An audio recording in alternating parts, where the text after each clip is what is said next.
Folks, Black Star Network is here. Hold no punches. A real revolutionary. there right now. Black power. Support this man, Black media. He makes sure that our stories are told. Thank you for being the voice of Black America, Roland. Stay black. I love y'all. All momentum we have now, we have to keep this going. The video looks phenomenal. See, this difference between Black Star Network and Black-owned media and something like CNN. You can't be Black-owned media and be scared. It's time to be smart. Bring your eyeballs home. You dig?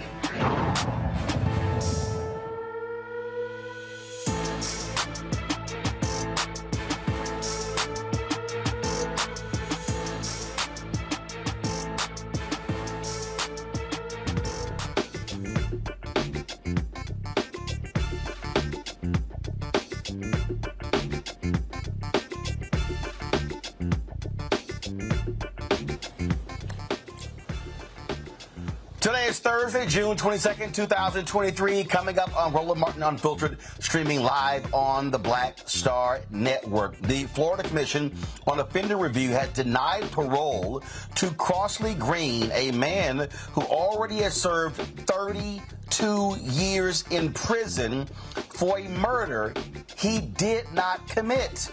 We will speak with one of his attorneys about what is next for Mr. Green. Also, today, the Supreme Court issued several rulings, including one that is absolutely strange, and it shows you how despicable Clarence Thomas is.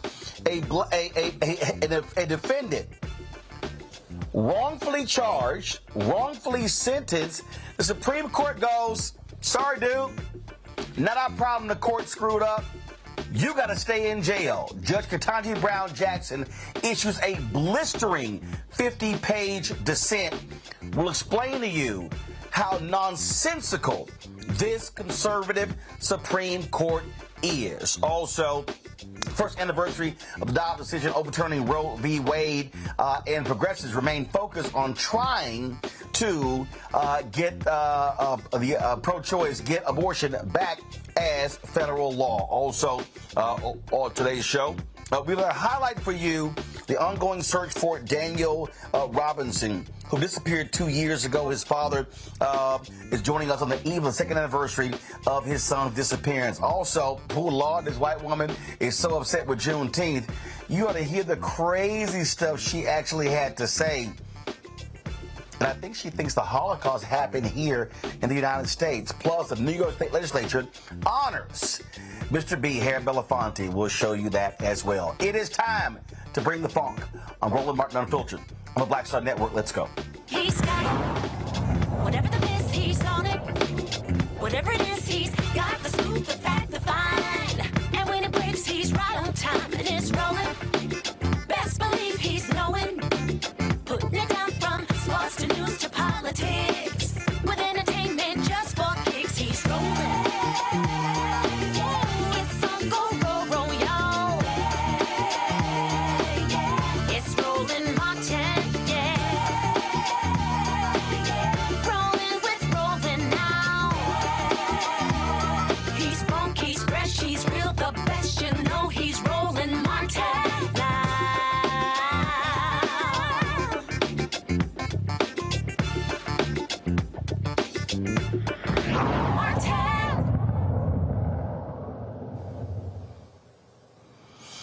All right, folks, there's this, if you want to understand, and I've said this 1,000 times, and I will say it 1,000 more times, how elections have consequences. Today in Florida, the state Supreme Court moved forward in saying that Crosley Green, a black man who was sent back to prison after his murder conviction was overturned, can't get out. That's right. First of all, the Florida Commission on Offender Review denied his parole. Now, this means that he is not going to be paroled until 2054, when he will be 97 years old. Who appoints this board? The governor. Who's the governor? Republican Ron DeSantis. Folks, elections. Why can't the Florida Supreme Court intervene? Guess what happened? A couple of years ago, 3 liberal justices all retired around the same time. DeSantis filled those positions. Now there is a hardcore block of conservatives on the state Supreme Court who will do what DeSantis wants to do. Joining us right now, folks, is Keith Harrison. He is one of the attorneys for Crosley Green. He joins us here on Roland Martin Unfiltered. So, Keith, what can happen now? The federal court said he got to go back. They can't do anything. What now? Well, thank you, Roland, for covering this important case. And, you know, this is a case where you have an innocent black man who spent 19 years on Florida's death row, total of 32 years in prison for a crime he did not commit. And there's a lot of evidence. And in fact, the federal court ruled in 2021 that he was wrongfully convicted. But that ruling was overturned by the 11th Circuit, and he was released pending that appeal. He was out for 2 years, was a model citizen, fully employed, went to church every Sunday. And, you know, during the 2 years he was released, certainly he should have been a perfect candidate for parole. But the Parole Commission in Florida, we had a hearing yesterday. We argued his case, but we were unsuccessful. And, you know, what is next? We are going to continue to fight for his freedom. We're going to continue to fight for justice on behalf of Crosley Green. We are going to continue to try to take our case back to the Parole Commission. We're also looking at other judicial remedies. And there is also clemency as an option. That would have to be approved by the governor.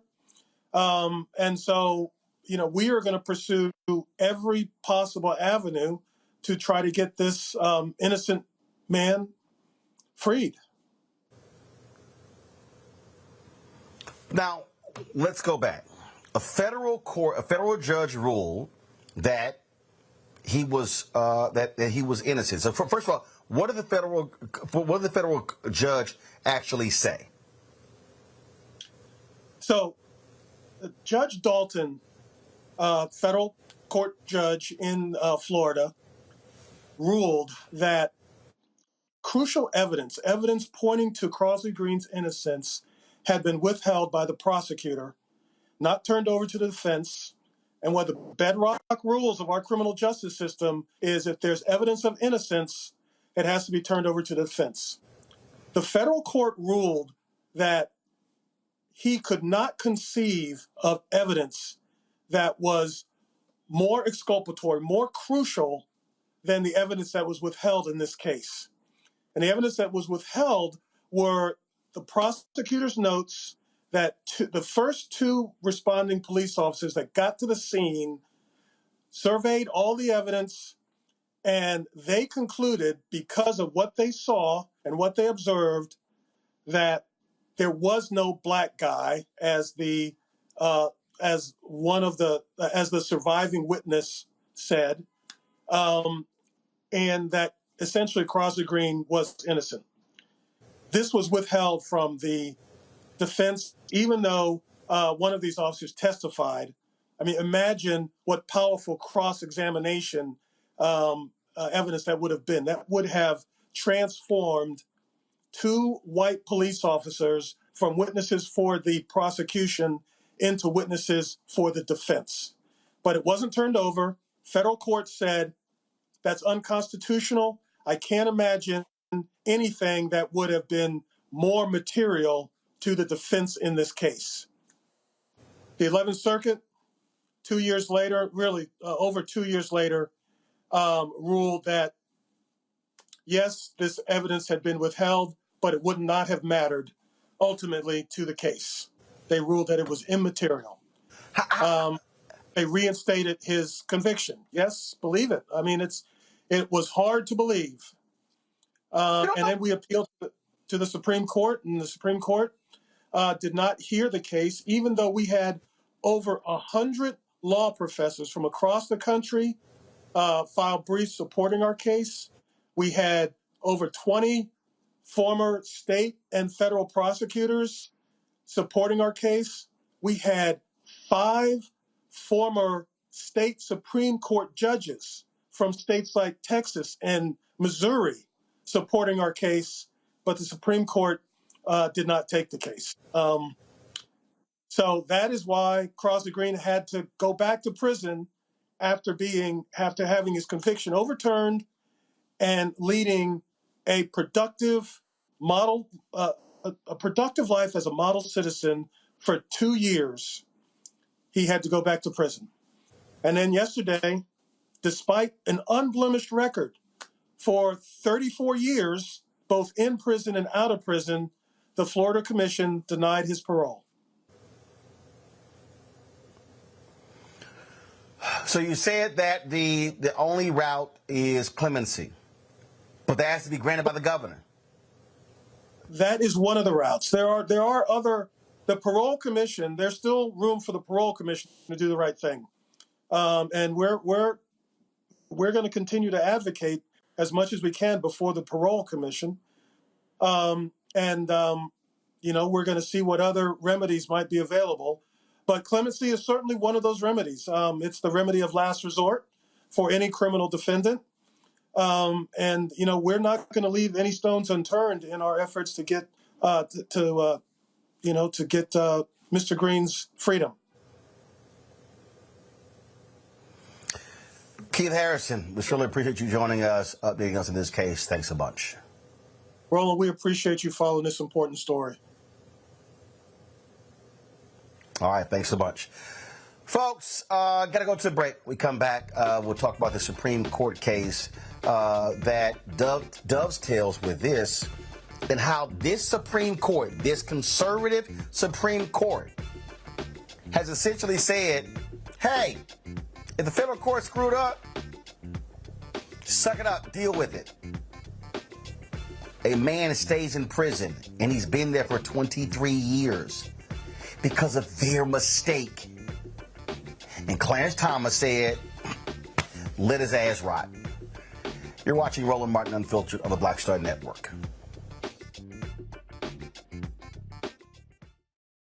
Hatred on the streets, a horrific scene, a white nationalist rally that descended into deadly violence. White people are losing their damn minds. As an angry pro-Trump mob storms the U.S. Capitol, we've seen We're about to see the rise of what I call white minority resistance. We have seen white folks in this country who simply cannot tolerate black folks voting. I think what we're seeing is the inevitable result of violent denial. This is part of American history. Every time that people of color have made progress, whether real or symbolic, there has been what Carol Anderson at Emory University calls white rage as a backlash. This is the rise of the Proud Boys and the Boogaloo Boys. America, there's going to be more of this. Here's all the Proud Boys, guys. This country is getting increasingly racist in its behaviors and its attitudes because of the fear of white people. The fear that they're taking our jobs, they're taking our resources, they're taking our women. This is white fear.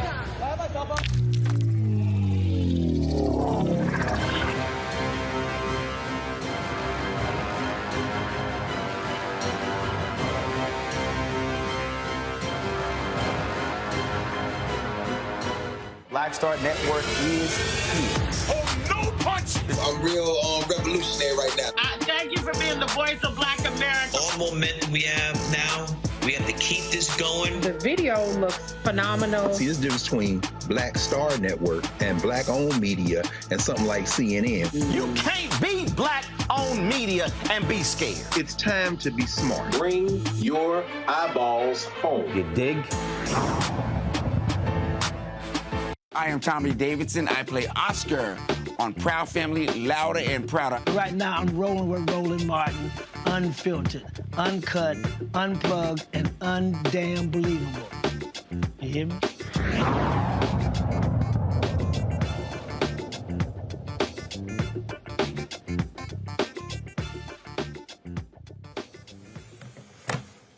Folks, there are a number of rulings that came down today from the Supreme Court. One of them is just unbelievably dreadful.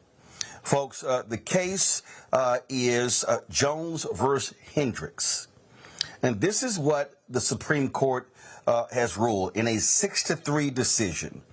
And it impacts future cases involving prisoners who seek to challenge their convictions based on an intervening change in interpreting a criminal statute. In the ruling, the Supreme Court denied Marcus D'Angelo Jones' petition for a writ of habeas corpus that dealt with his conviction and the sentencing. And the case concerned two statutes, which provides post-conviction remedies for federal prisoners. He was convicted in 2000 on 2 counts of unlawful firearm possession by a felon and one count of making false statements to acquire a firearm. Now, what's crazy here is that he contends that the federal courts got the sentencing wrong, got the conviction wrong. So he felt that he should be resentenced. The courts, they understand? That the federal courts made a mistake. They actually made a mistake. But they went, sorry, dude, can't help you. Judge Ketanji Brown Jackson, folks, issued a blistering 50-page decision. I'm going to read some of that from you in just a second. I want to bring in my panel right now to talk about this because, again, when you look at the previous story and this one, they all go together. Greg Carr, Department of Afro-American Studies, Howard University out of D.C., Reese Colbert, host of the Reese Colbert Show on Sirius XM Radio out of D.C., Candace Kelly, legal analyst out of South Orange, New Jersey. Candace, I'll start with you. How unbelievable and ridiculous is this Supreme Court decision? It's very ridiculous because of the fact that it sets a precedent where somebody essentially just can't challenge a conviction that is wrong.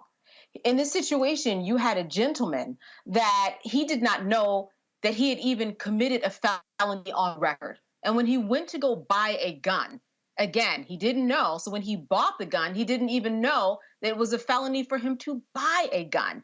And so the law states that anyone who knowingly has a felony cannot go and do something like buy a gun, for example, because that creates another felony. And that's where the sentencing came in. He challenged this. And the Supreme Court said essentially that, well, even though the law says that you didn't know about the felony and that was okay, you're actually going to still stay in jail.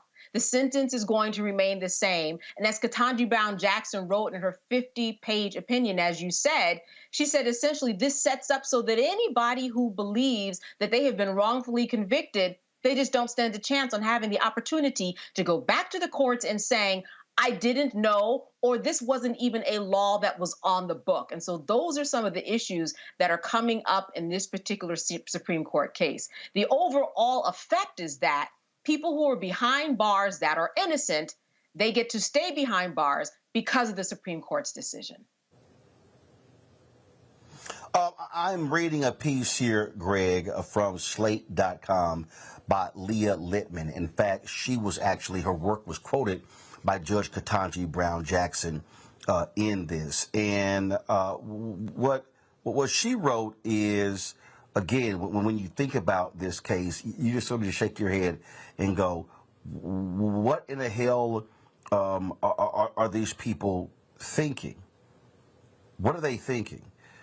As Candace said, Judge Ketanji Brown Jackson, in her dissent, she said the opinion unjustifiably closes off all avenues for certain defendants to secure meaningful consideration of their innocence claims.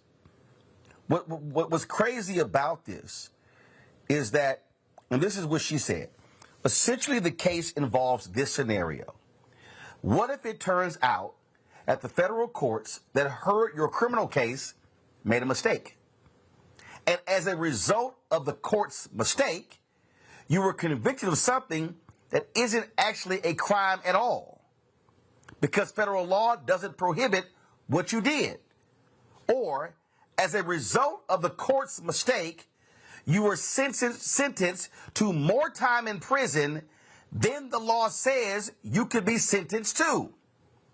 Can a federal court later correct the error in a federal habeas corpus proceeding when you challenge your conviction or sentence? Clarence Thomas, Alito, Gorsuch, Kavanaugh, Roberts, Barrett, they go, sorry. You're behind, going to stay in prison. This is when we talk about how elections matter, because who became president is actually who appointed Kavanaugh, Gorsuch, and Barrett, Greg. Yeah, absolutely. And also Clarence Thomas. I mean, in the sense that these members of the Supreme Court, most of them were appointed by presidents that lost the popular vote. Of course, once again, indicting the silly Electoral College. But it is consistent. That's one thing you have to say. I mean, we talked to Corey Robin, the author of The Enigma of Clarence Thomas, at the Black Table. And one thing, and I recommend if folks want to understand the mind of Clarence Thomas, that they read Corey Robin's book, Professor Robin. Clarence Thomas is very clear when it comes to these kind of issues. And as you named, those justices are right with him. They prefer finality when it comes to sentencing over accuracy. Justice Brown Jackson, in fact, opens her dissent. And you see what Ketanji Brown Jackson is doing, by the way. She's doing this with the 14th Amendment and the other cases, and I think we all anticipate she's going to do that with the affirmative action case when it comes down, the SFFA cases. She is referring back to not only the statutes, and in this case, it's the Anti-Terrorism and Effective Death Penalty Act. She's going not only to the language of the statutes, but she's going to the legislative record to see what Congress intended. And what she is saying here, consistent with the way statutory interpretation, at least as it's taught in every law school I'm aware of in the United States, is that when you look at the record, this is ironically probably could be considered an originalist interpretation of the statutes. It's very clear what Congress intended. She says that what Clarence Thomas and them are doing is reading negative intent into the statute, making it up, and basically saying that you've closed off any prisoner's right to habeas corpus to file an additional appeal. Now, the irony is, and I'll end with this, is that while they're making it up because they believe in two things, one, finality over accuracy. The courts did it. I don't care if it's wrong. It's the courts. And by the way, that also apparently applies to them flying around on private jets and doing everything else. They believe they're above the law. That's number two. But also, like you said, the connection with Crosley Green's case is also clear. When the Florida court could not get around the fact that, in fact, they had not had, the Florida prisons hadn't had custody of Green, that custody was interrupted or told by a couple of years when the lower court ruled for him.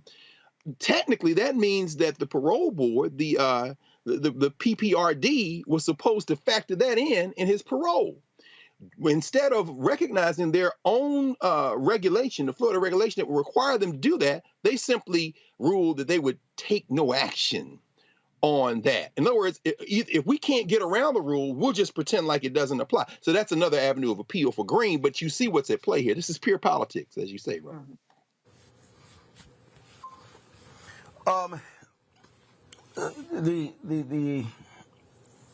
The journalist writes this in her piece in Slate, Reese. It says, it's also important to note that the pattern here. Last term, in one of the more ghastly Supreme Court decisions, the same 6-3 majority from Jones ruled for Arizona in a case where the state had loudly and proudly argued that, quote, innocence is not enough to remedy a conviction for innocent persons convicted in state courts. In that case, incarcerated individuals sought to introduce evidence that they didn't commit the crime they were convicted of or were not even eligible for the death sentence they received. One of the individuals, Barry Jones, had successfully persuaded 2 federal courts and 4 judges that he probably didn't commit the crime for which he had been sentenced to death. The court said, too bad. it's illegal for a federal court to consider evidence of his innocence, even if that evidence wasn't ever introduced because the state appointed him an ineffective lawyer. After the 2022 midterm election resulted in a Democratic Attorney General, Barry Jones successfully, let me repeat that, Reese.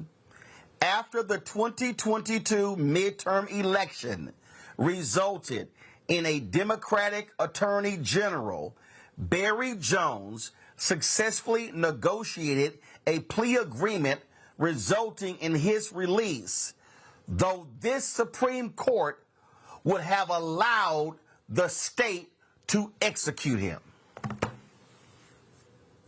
I mean, I obviously don't have the legal expertise that Dr. Carr and Ms. Kelly do. I will say that politically, it's obvious that the Supreme Court and the court system is largely illegitimate. It is not about justice. Innocence is beside the point, particularly when the people that are most falsely convicted tend to be Black people, tend to be poor people. So the fact that, you know, there might be some white people who are denied their constitutional rights or denied their ability to prove their innocence, they're willing to sacrifice those people because they feel like, well, you probably did something anyway.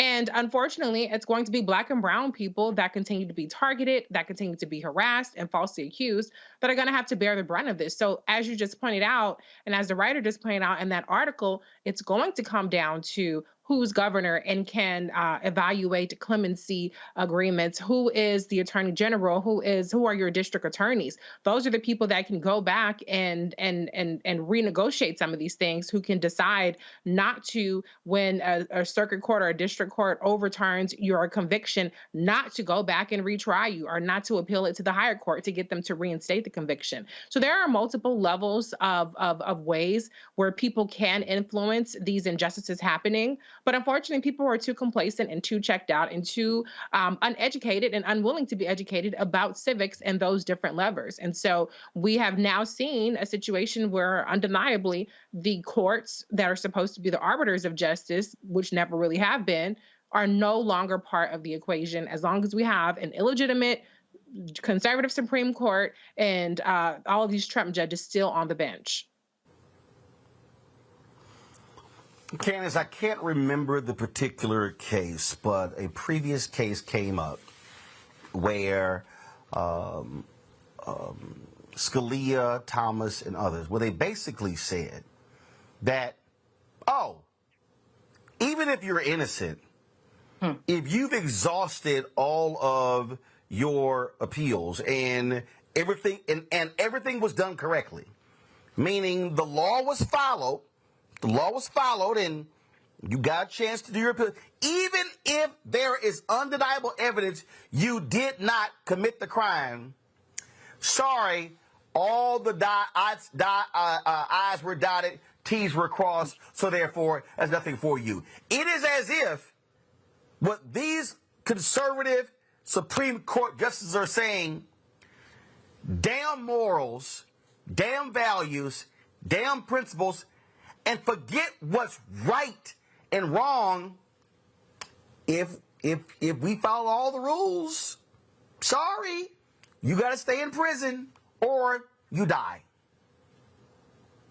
Roland, these are the basic principles that mothers and fathers teach their young Black children, men and women, young females and males, the basics of the Constitution.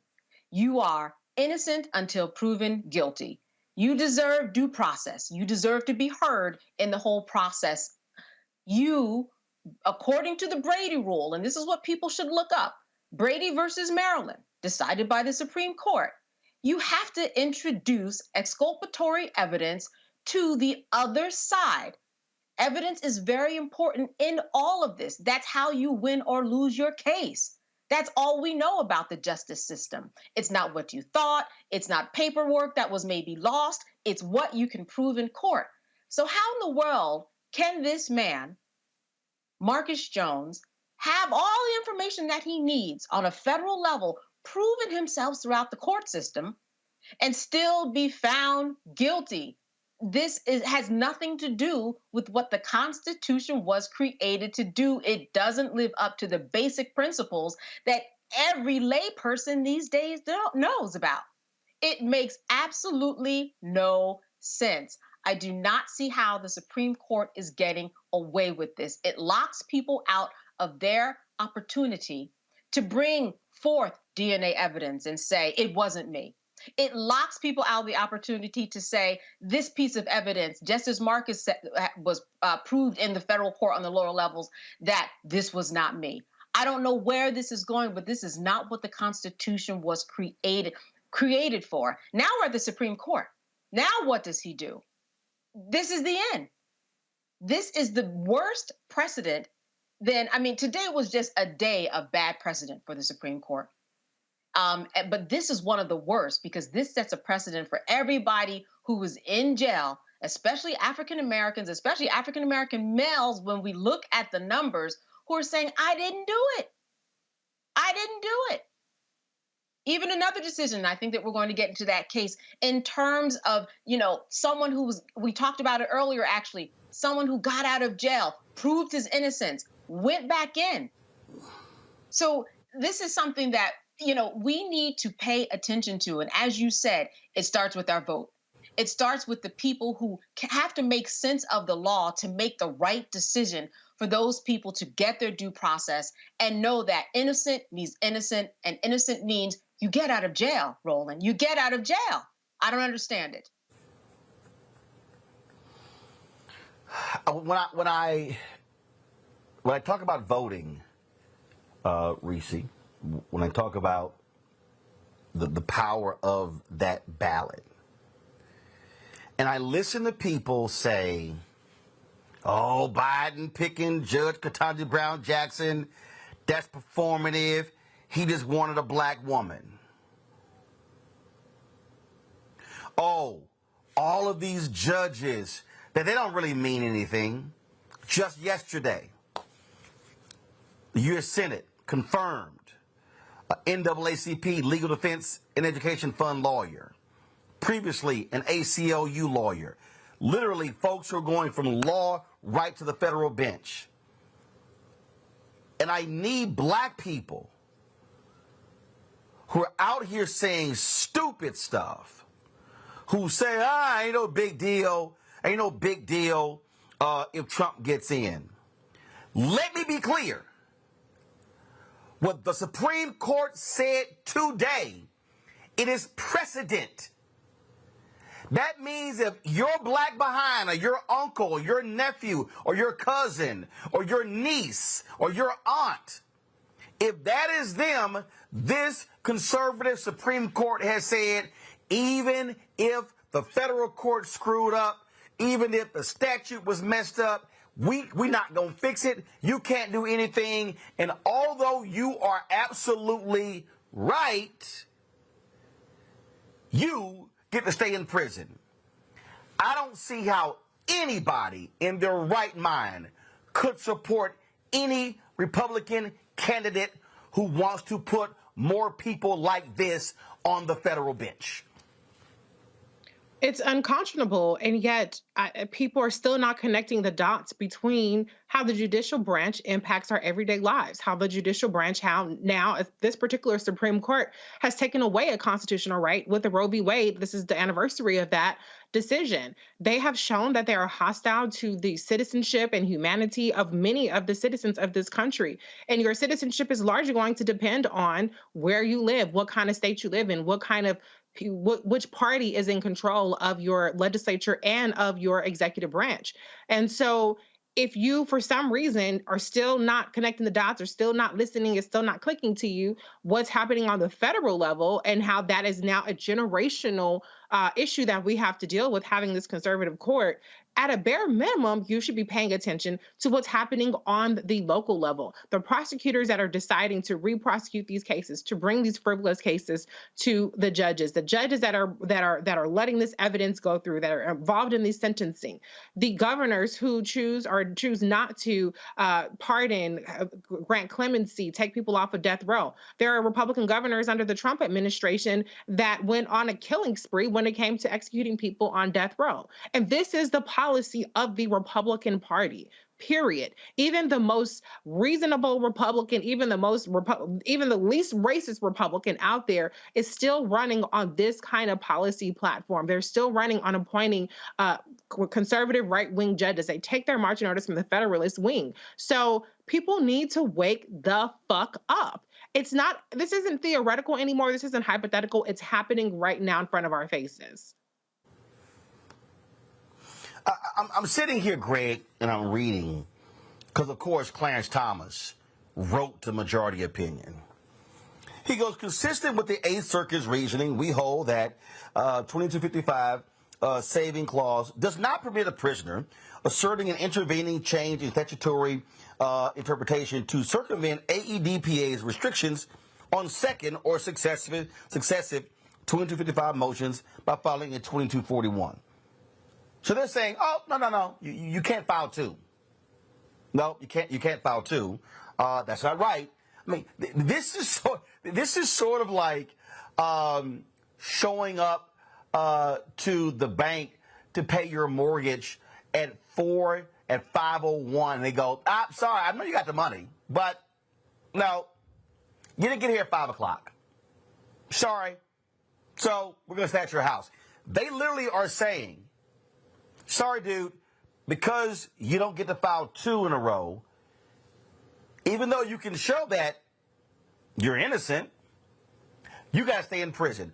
This man has been in prison for 23 years. These people are evil. Clarence Thomas, Samuel Alito, Gorsuch, Kavanaugh, Roberts, Barrett. This is immoral and illegal. And shameful for these Catholics on the Supreme Court who clearly don't care about the Catholic Church when it comes to their conservative, heinous rulings. Greg, final comment.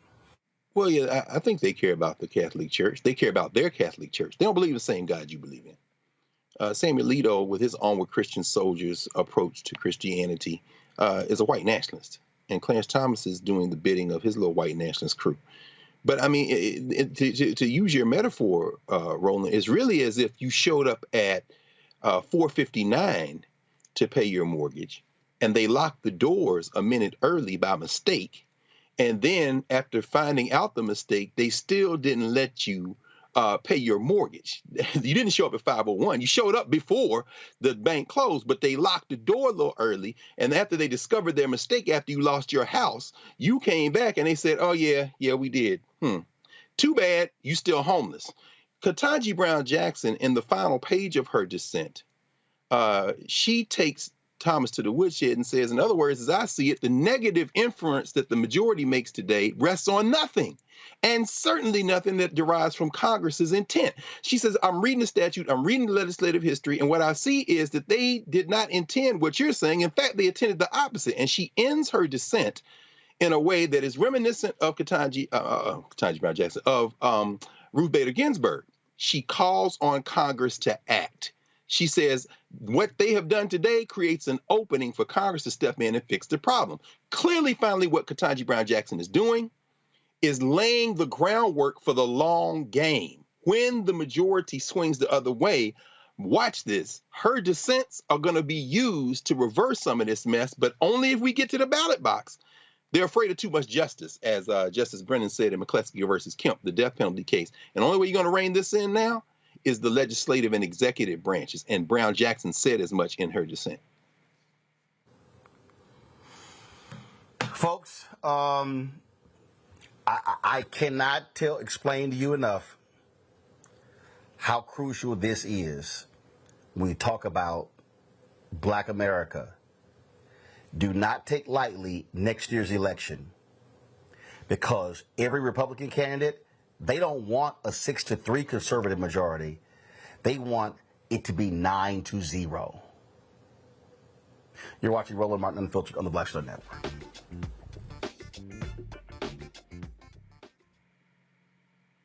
My early days on the road, I've learned, well, first of all, as a musician, I studied not only piano, but I was also drummer and percussion. I was all city percussion as well. So I was one of the best in the city on percussion. There you go. Also studied trumpet, cello, violin, and bass, and any other instrument I could get my hand on. And with that study, I learned again what was for me. I learned what it meant to do what the instruments in the orchestra meant to each other in the relationships. Right. So that prepared me to be a leader. That prepared me to lead orchestras and to conduct orchestras. That prepared me to know, to be a leader of men, they have to respect you and know that you know the music. You have to be the teacher of the music. You have to know the music better than anybody. There you go. Right, so you can't walk in unprepared.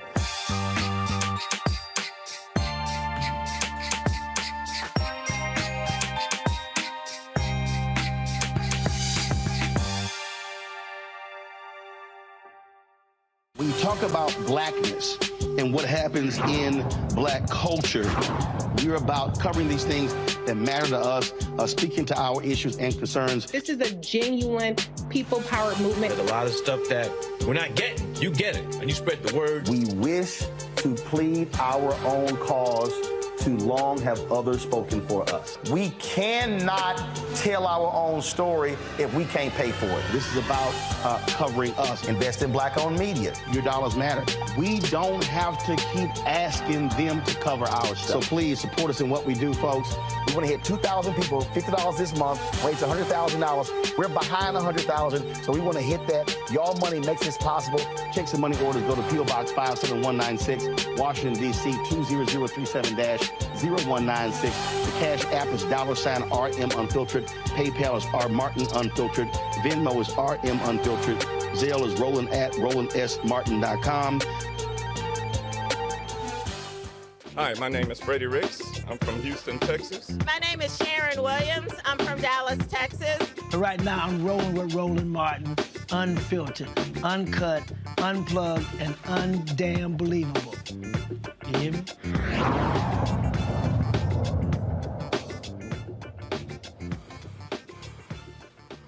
Folks, some breaking news. The U.S. Navy, this is according to the Wall Street Journal, the U.S. Navy apparently a few days ago, I'm just going to read this Wall Street Journal story. It says, a top secret U.S. Navy acoustic detection system designed to spot enemy submarines first heard the Titan sub implosion hours after the submersible began its mission.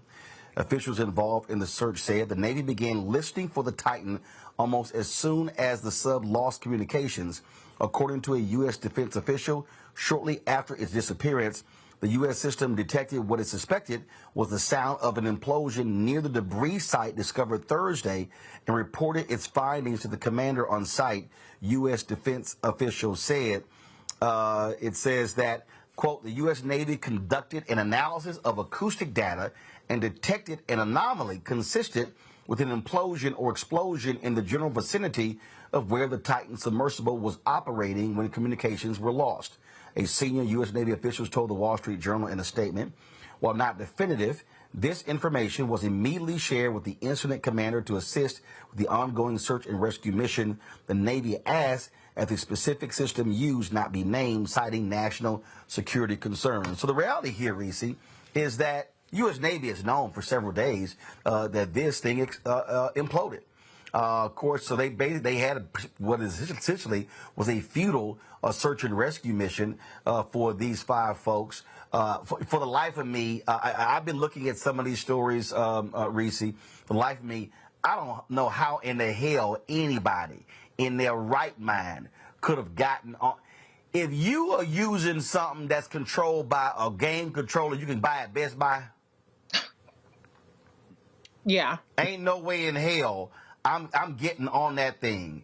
It has to be that. I mean, just literally I can't. Folk have been making jokes, and let's be real clear. 5 people died here, but this is like just playing Russian roulette with your life, getting in this tin can. Yeah, y'all got to stop trusting white people so much that just because they say they know what they're doing, that means that they know what they're doing. Personally, I'm not even trying a new dish at a restaurant without checking Yelp reviews first. So I don't know how the hell you go on a whole ass $250,000 a seat exploration mission without checking YouTube, Yelp, somebody. Somebody was saying something about how this ain't really the look to go through. But I don't know if it's a combination of hubris or, like I said, misplaced faith in white meritocracy and intelligence. But unfortunately, people have paid with their lives. As far as the U.S. Navy knowing about this, good, because we spent a shit ton of money on our national defense. So I would be surprised if they weren't able to detect something like this. But I understand why, with it being a highly classified technology that probably led to this discovery, why that wouldn't be something that they would be announcing off the rooftops. I'm sure if Donald Trump were the president, he doesn't give a damn about classified secrets or materials. He probably would have been screaming it from the rooftops. But I think that there was a little bit of kabuki theater, obviously knowing this information that the U.S. Navy had. But, they wanted to be sure. And it's, this sounds probably crass, but it is a way of confirming that the technology they think that they have is actually working the way it's supposed to. So, I mean, that's not a fun thing to say, but the reality is it seems like whatever money we spent on that classified national security capability is money well spent. Candace, I saw this tweet from this woman, Kate Gardner. She said, I text my engineer dad about the Titan, and his reply is morbid, to say the least. Engineers are very matter of fact. He wrote, yes, I've been following it. Hope it's near or at the surface where it can be found more easily. I think that if it's deep, there's no hope. Haven't seen much discussion of any emergency plans to jettison ballast and rise to the ocean surface. Horribly unsafe design, no navigation system, poor communication system, exposed thrusters, no inflatable flotation column once it rises, limited air supply, locked in, no way to get out, no way to get fresh air when on the surface. I'd be nervous taking it to deep end of a pool. Never mind the 13,000 feet below the surface in total blackness and cold and 6,000 pounds per square inch pressures. Interesting choices about life and death in air. Enough air for 5 people for 4 days or enough air for 1 person for 20 days. Who goes first and why and when? When you realize you need more than 4 days to be saved, does the irresponsible CEO go first? Does the billionaire offer to give billions to those who take their lives? Does everyone sacrifice to save the 18-year-old? Well, we now know it simply just imploded. It just blew up. And what's crazy also here is the amount of attention that was given to this 5 people when you had 500 to 750 people who drowned. Another part of the world got virtually no coverage. Well, first of all, you're exactly right about that. And we have to look at the way that the media covers people, rich people versus people who don't have money. We pay a lot of attention to billionaires and we put them on a higher level than other people. First of all, my condolences, because there are, 4 families who lost their lives, because one was a father and son, right? So there are families who are grieving. But secondly, this really puts into question how people are actually spending their money for certain experiences that they think because they have money that they should be doing. Should everybody be going into space? Should everybody be going to look at the Titanic? Something that we have exhausted. It's been marketed, it's been exploited, it's been everything. We know about the Titanic. Why are we going down there to look at the Titanic as if it's some new excursion? We have to think about the way that we are making people go through various experiences in our offerings. People need to think twice. And just like Reese said, look at what you're getting into. You're getting into something that had so many questions around it. You put your seatbelt on in a car, but yet you get into a submarine where the only way you can get out is if somebody is on the outside. That doesn't make any sense. And I think that this is just an eye-opener to the way that we sell and market things to people who have money. They have to take into consideration the reasonableness of what they are doing. Because this, when you look at everything, was not reasonable. You know, I looked at a couple of interviews where the leader of this submarine, he was interviewed a couple of years ago on several stations. And even some of the reporters at the time were asking him, hey, you know, I'm looking around and some of this looks a little MacGyverish, kind of rigged, do it yourself, Home Depot, like you said. What's going on here?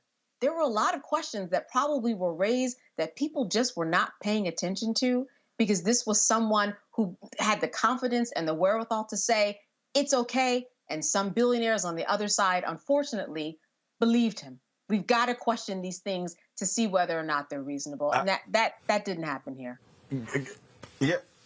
Hey, Greg, I saw one video where the guy goes, yeah, I cut corners. Those are not the words that I want to hear if I'm trying to go to the bottom of the ocean.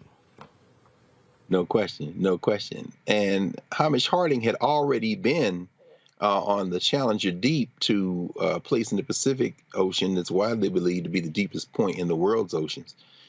Is it reckless? Of course. You know, I remember the first time I went to South Africa, and I was looking at Table Mountain, which is so high that, in fact, disappears into the clouds. So in the morning, you see literally the clouds in the sky on top of Table Mountain. They call it the tablecloth on the mountain. And talking with some local folk, and they were saying, you know, when these Europeans came here, the first thing they wanted to do is climb that mountain. And the Xhosa people, the people who live in that region, like, why in the hell would you want to go up the sheer cliff of that mountain? And of course, the European response is, you see, that's what separates us from y'all. We do reckless stuff in the name of exploration and discovery. Now, on the positive side, what do you learn from this type of pushing the envelope? Because again, Harding had been to space. He bought a ticket on Blue Origin, right? And went up there.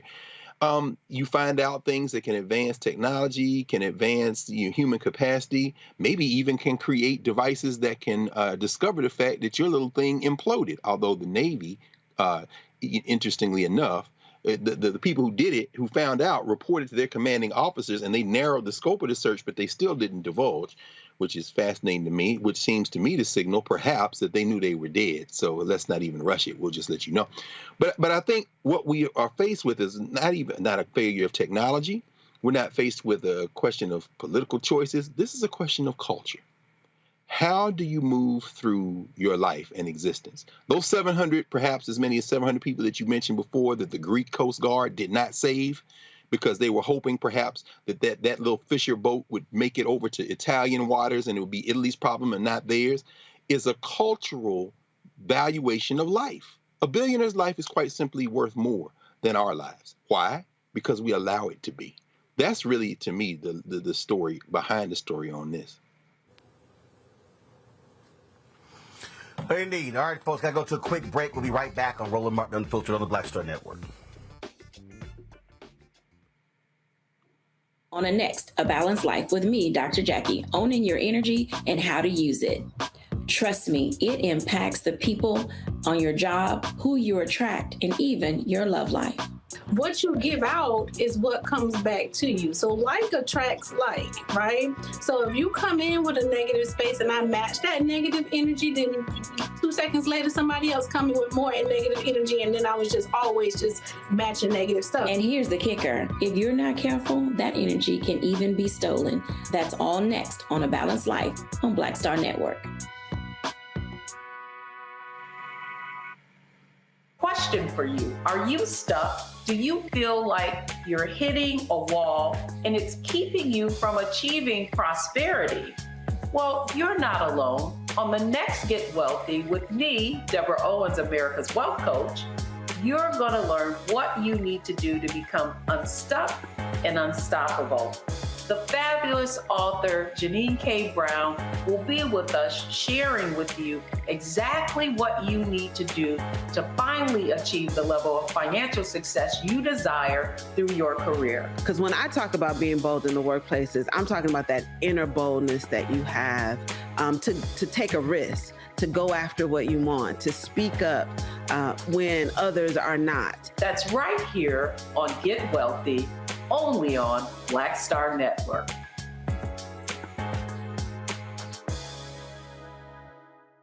My My name is Lena Charles, and I'm from Opelousas, Louisiana.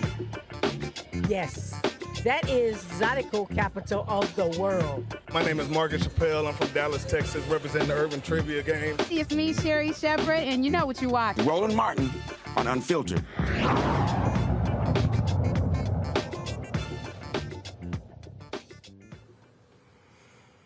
It's been almost 2 months since the death of Harry Belafonte, and just the other day, the New York State Legislature honored the actor, activist, singer, humanitarian on the floor of the state legislature. Here is what they said.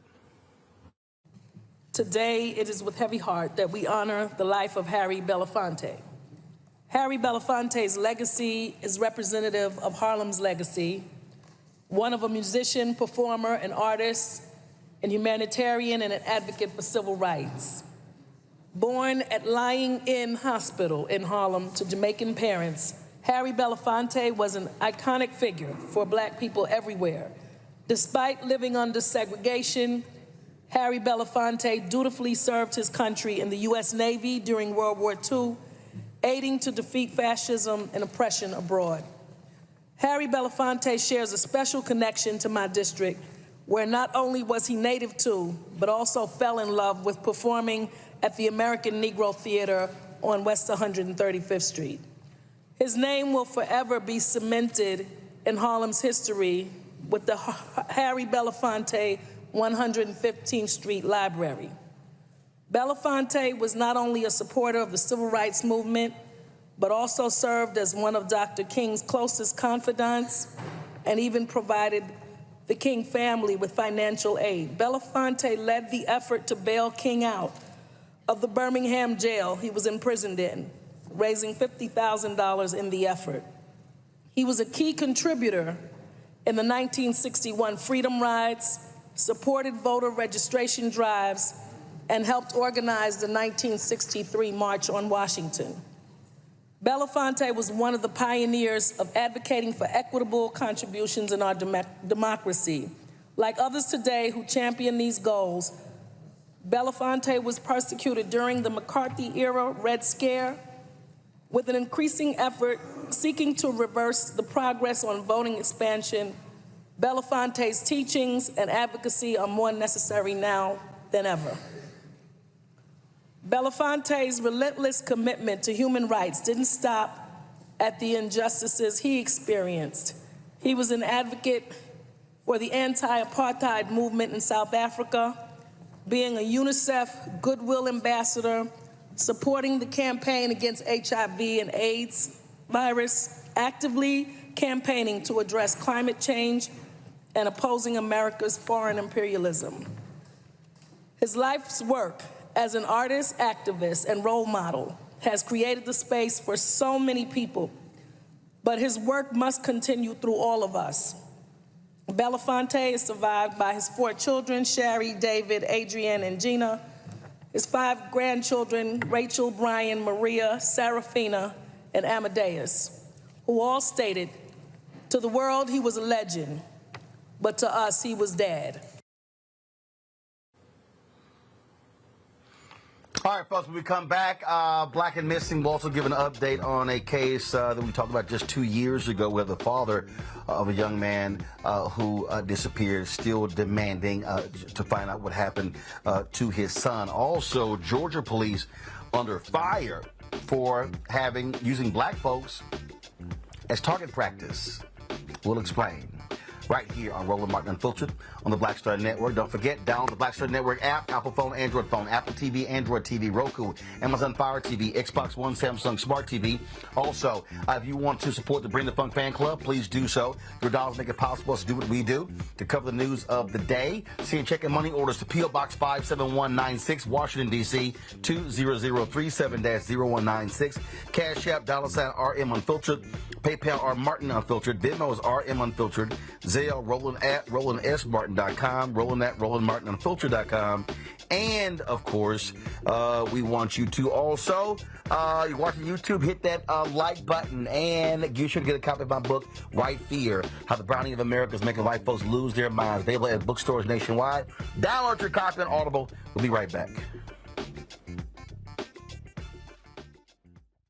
Up next on The Frequency with me, Dee Barnes. She's known as the Angela Davis of hip hop. Monet Smith, better known as Medusa, the gangsta goddess, the undisputed queen of West Coast underground hip hop. Pop locking is really what indoctrinated me in hip hop. I don't even think I realized it was hip hop at that time. Right. You know, it was a happening. It was a moment of release. We're going to be getting into her career, knowing her whole story, and breaking down all the elements of hip hop. This week on The Frequency, only on the Black Star Network. Next on the Black Table with me, Greg Carr. A very different take on Juneteenth with the one and only Dr. Sunyata Ahmed.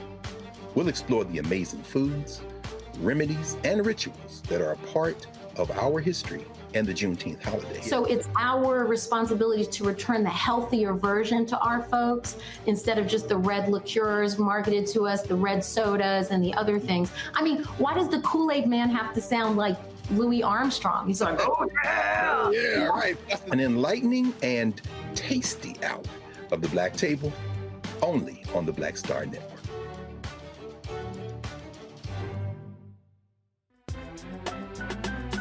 I'm Faraji Muhammad, live from LA.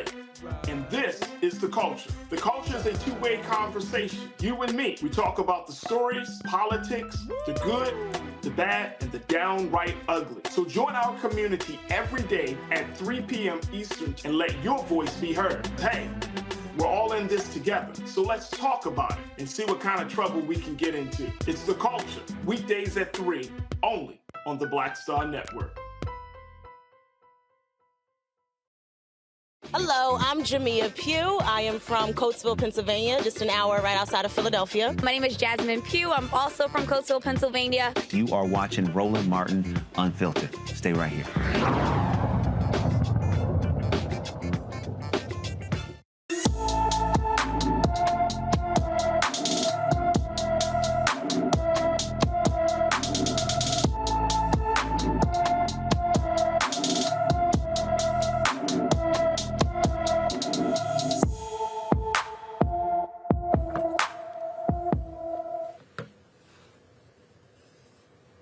Simone Washington has been missing since April 14th from her Milwaukee, Wisconsin home. The 17-year-old is 5 feet 6 inches tall, weighs 115 pounds, with black hair and brown eyes. Anyone with information about Simone Washington is asked to call the Milwaukee County, Wisconsin Sheriff's Office at 414-278-4788, 414-278-4788. Tomorrow marks, folks, the second year anniversary, if you will, when a black 25-year-old geologist disappeared after leaving a job site in Buckeye, Arizona. Daniel Robinson left his Jeep Renegade that was later left in his Jeep Renegade that was later found wrecked. His father has urgently looked for him for the last 2 years. David Robinson II is the president and founder of the Daniel Robinson Foundation, here to give us an update on the search for Daniel. Mr. Robinson, glad to have you here. It has been a trying 2 years for you and your family. What's the latest?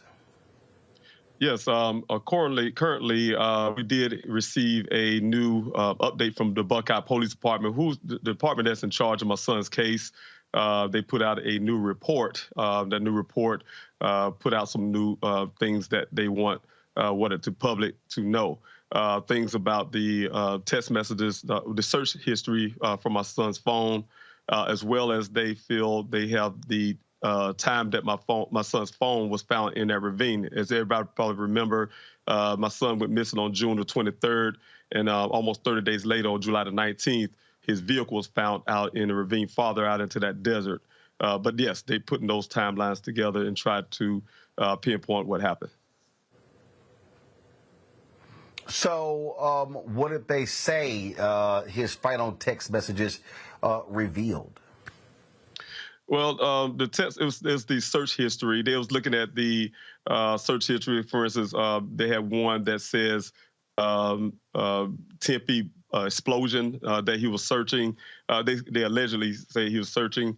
That's one thing. The only thing I have a problem with that is that we don't know who been searching through St. Daniel's phone, and if that indeed was him. And also just saying Tippy bomb, searching up Tippy explosion. It could be an article or something, a story that he heard, and he was looking up. So some of the things I have seen from the department will try to sensationalize my son's case. I can't say that with the new report, but my efforts is to get my son's case moved over to the Maricopa County Sheriff's Office because I'm still holding forensics. I'm still holding the vehicle. I'm still holding the clothing items that was found at the scene. Still trying to find out what happened with the red transfer paint came from. So I'm still pushing for those things. For folks who do not know about this case, just explain to folks as quickly as you can, just really what happened with your son. He was out there. He wasn't alone. So, people, just explain to people what actually took place. Yes, thank you. My son, he's a geologist. He worked for a company called Matrix New World. They hired him on as a field geologist, also called a hydrogeologist. His job is very important to Arizona. Arizona have groundwater, it's a desert state. They have to have these waters to sustain and support communities being built. They had to reduce at least 100 years of water. So his job is very important to determine if those wells can do so. He was out there on June 23rd to do his job. He met another person out off of Sun Valley Parkway. There's only one person there from another company called Weber Waterworks. The story of what happened to my son came from him. He said they met at 9 o'clock. They made it to the well site at 9 o'clock a.m. And about 9:15, my son waved off to him and disappeared to never be seen again. As you guys may know, again, his vehicle showed up almost 30 days later in Ravine out there in the desert, almost about a little over 3 miles away from that job site. His clothing was allegedly on the ground. The clothing was there 3 feet away in a pile. But there was no evidence of my son being there, but there definitely was no trace of him leaving that area as well. So my son has not been found to this day. We're still looking for him. There's been little efforts, in my opinion, from law enforcement. I have done 48 weeks of searches, cover over 35,000 acres of land. With volunteers, we found human remains. We solved the case for the Maricopa County Sheriff's Office, and we're still fighting for answers for Daniel. One of the things that we raised before is, in terms of support from his company. Last time we talked to you, it was minimal. Have you heard from them? Are they continuing to offer you assistance in helping for your son, or have they just simply moved on? I look at it as moving on. The only thing that the company have done, I can't say they have donated to my GoFundMe at one point at the beginning when when I first started my searches out there. A few workers, I don't know if it was a company mandate or just workers got together from the job, came out to support my efforts out there in the desert. They come out there to help search.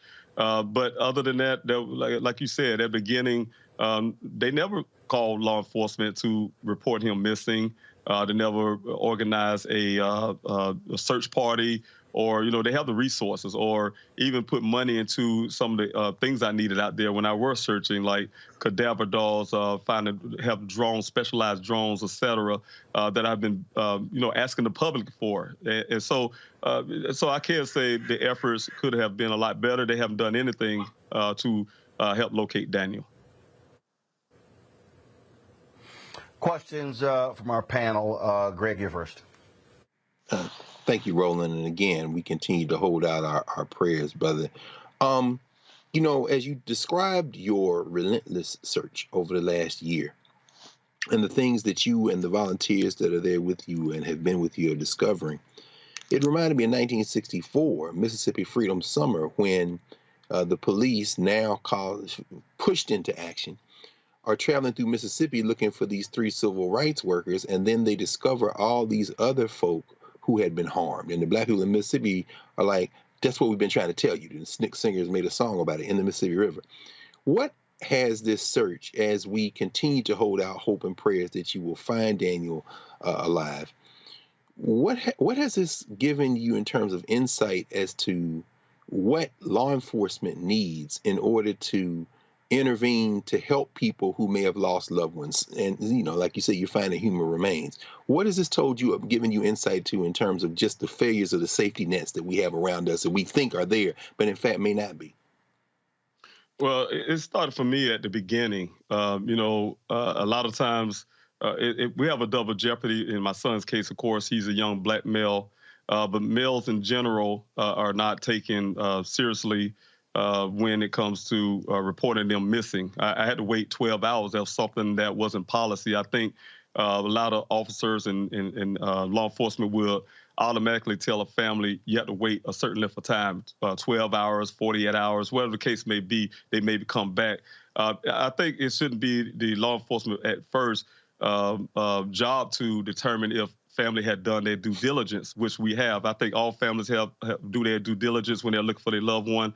And that's when they call law enforcement. They know their loved one. Of course, they're going to check and call family and friends and things like that. But I have learned that law enforcement they look at certain cases, certain things up front as something they not feel that it had to be an urgency towards that case. Mm-hmm. Thank you, brother. Reese? I'm just curious, what do you think actually happened? There was a crash, and obviously Daniel wasn't found there. So what is your theory in terms of what do you believe happened? Well, as a father, of course, I'm going to be a little biased. First of all, because I really know my son. I was a single parent for 6 years and with my children. And, I've been there from their birth. And, so I think I have a pretty good idea what my son most likely would and wouldn't do. We don't know what our children do when they become adults, but I have a good and clear idea. When I looked at that scene when that vehicle first showed up, that's gave us one of the biggest breaks in what happened to my son. Just looking at that scene, any lay person, not have to be professional, and don't have to be family, can look at that scene and say something is not right, And when I saw that, I seen foul play, of course. That's what I'm sure any family would, so that's automatic for me. But once I have hired my investigator who found hard physical evidence of the vehicle actually being planted there, that's when I know for sure foul play had happened. But that's something that law enforcement to this day have refused and have rejected to accept, is the hard physical evidence found at that scene.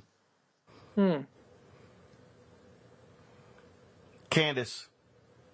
What is it that you need from the public right now? You've got thousands and thousands. This may hit 1 million. For people who are watching, what is it that the public can do to help you on your journey? Yes, the continued support. I have been, again, I still have a little parts of areas that need to be searched. I'm still working on that. My biggest thing is to make sure volunteers are safe out there. That's my first priority. I'm not willing to lose anyone just to search for Daniel. The other thing is I'm continuing to put flyers out there. I'm still trying to reach that person, a person that may know something. There's a tip line on my website, pleasehelpfinddaniel.com. Anybody can reach out to that, can stay anonymous. You don't even have to talk to anybody. You can text the word tip to that number and still remain anonymous. Also, but the biggest part right now is getting my son's case moved over to the Maricopa County Sheriff's Office. Many don't know that my son went missing in the county of Maricopa. Maricopa covers Buckeye, cities like Goodyear, Phoenix itself. Also, the city that my son last lived is called Tempe, Arizona. And so I'm trying to make sure we get my son's case pulled into that department, because I'm still housing and holding on forensics, and it's very costly. I don't know how long DNA lasts, but those things need to be forensically tested. The airbags, the red transfer paint on the vehicle, like I said, the clothing at the scene that we don't recognize as a family, to even ensure that it's Daniel's clothing.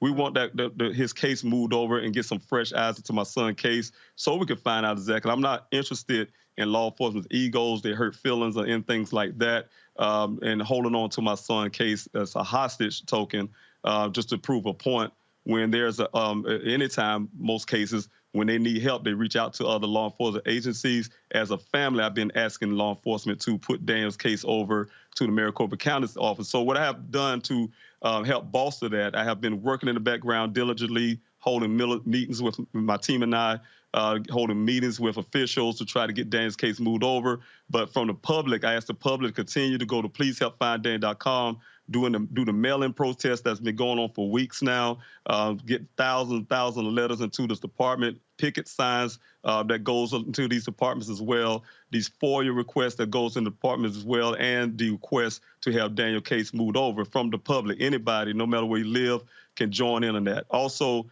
I have a petition that I asking the public to continue to sign, put your voices to, because that's my backing. I have been utilizing that, and that helped me also to get some of the government officials to become active as well. Okay. All right, Daniel, we appreciate it. Certainly, good luck. We're going to continue to hope for the best as you try to find answers to what happened to your son. Thank you so very much. Okay. Yes. Thank you so much. All right. Folks, going to go to a break. We'll be right back. Roland Martin Unfiltered right here on the Black Star Network. Thank you. God bless. Guys, hatred on the streets, a horrific scene, a white nationalist rally that descended into deadly violence. White people are losing their damn minds. As an angry pro-Trump mob storms the U.S. Capitol, we've seen We're about to see the rise of what I call white minority resistance. We have seen white folks in this country who simply cannot tolerate black folks voting. I think what we're seeing is the inevitable result of violent denial. This is part of American history. Every time that people of color have made progress, whether real or symbolic, there has been what Carol Anderson at Emory University calls white rage as a backlash. This is the rise of the Proud Boys and the Boogaloo Boys. America, there's going to be more of this. Here's all the Proud Boys, guys. This country is getting increasingly racist in its behaviors and its attitudes because of the fear of white people. The fear that they're taking our jobs, they're taking our resources, they're taking our women. This is white fear.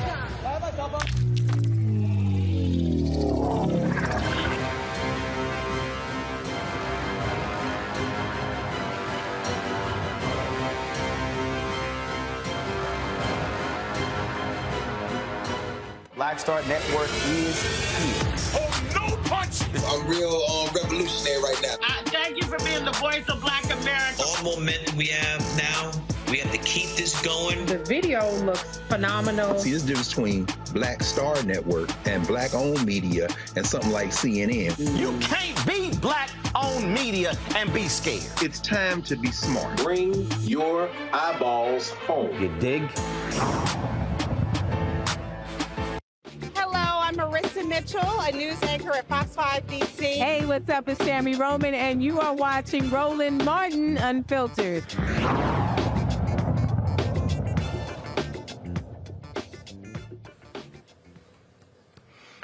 A white Georgia police chief saying images of his white officers using a picture of a black man for target practice, he's calling it a mistake. Villa Rica Mayor Gil McDougall ordered the Villa Rica Police Department's images of white citizens using a picture of a black man for target practice at its firearms training course over the weekend to be removed from social media and called for an investigation. Police Chief Michael Mansour said there was no sinister intent in posting the photos, but some community members are not so sure. The original Facebook post received more than 500 comments and more than 400 shares. People call the images offensive and disgusting, with one person even going to the police department to file a complaint. The images have since been removed from the department's Facebook page, and the mayor has asked that the comments remain. The city will investigate the incident with an independent firm. Villa Rica's population is 18,452 people, 42.6% black. Well, that says a whole lot right there, how they feel. And yeah, I'm not buying, Reese. Oh, it's just a mistake. No, of course it's not a mistake. It's deliberate. I mean, they're training these people to use Black people as target practice. And what's even more disturbing, if this claim is true, is the idea that this is sanctioned by the state of Georgia as acceptable targets. I know they tried to say that there's a diversity in the targets, but there was no diversity in what we're seeing in this picture that they chose to post and advertise. And so I don't think that they should be using these kind of pictures, particularly with specific faces and a number of things, but it lines up with the way that the police in this country often feel like Black people are for target practice and they're not human, and this is just for shits and giggles for them. So it's appalling behavior. I'm glad that it's made public, but what are they going to do about it? That's the real question. Well, that's always the case. What are we going to do about it, Candace? And it goes to show you again what happens in police departments all across this country. And it's amazing how it's all mistake and mistake and mistake and mistake and mistake. I'm like, man, y'all pretty damn good with the mistakes.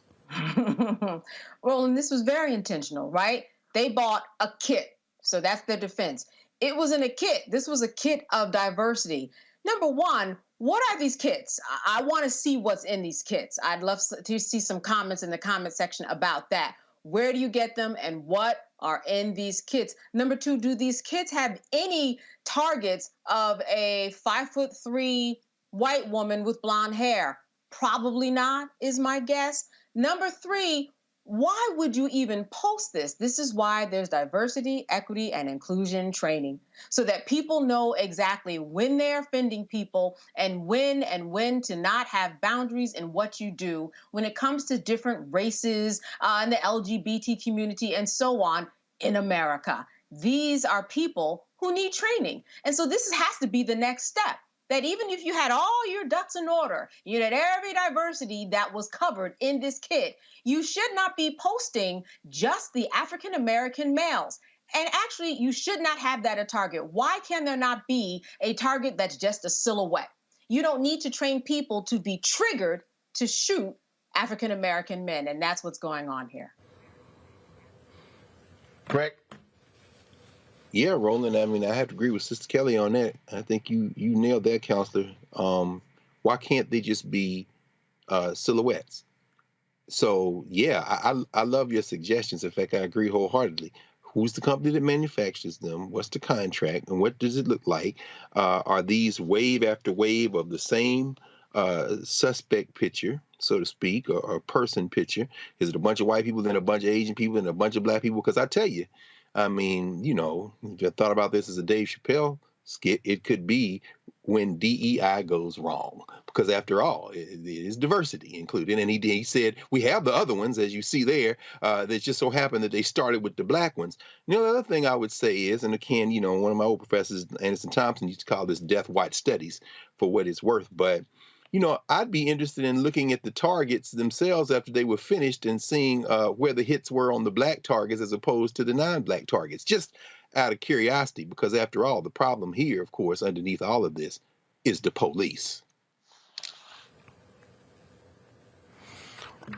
Indeed. All right, let's go to Florida, folks. Remember earlier I was talking about how Ron DeSantis now has a firm control over this hard right state Supreme Court. Well, that's absolutely the case. In a 6-1 decision, they have determined that the prosecutor in the Tampa area, Andrew Warren, is not getting his job back. Remember, he was dutifully elected by the residents in that county. Ron DeSantis removed him from office because of comments that he made with regards to transgender issues and abortion. Now, what's crazy is the state highest court says Warren waited too long to file a petition. Really? Warren claimed DeSantis misused his power when he suspended Warren.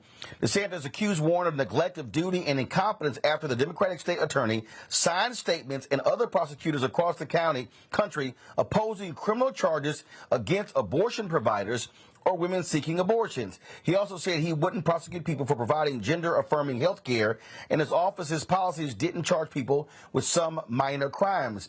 Boy, what happened, Candace, to local control, prosecutorial discretion?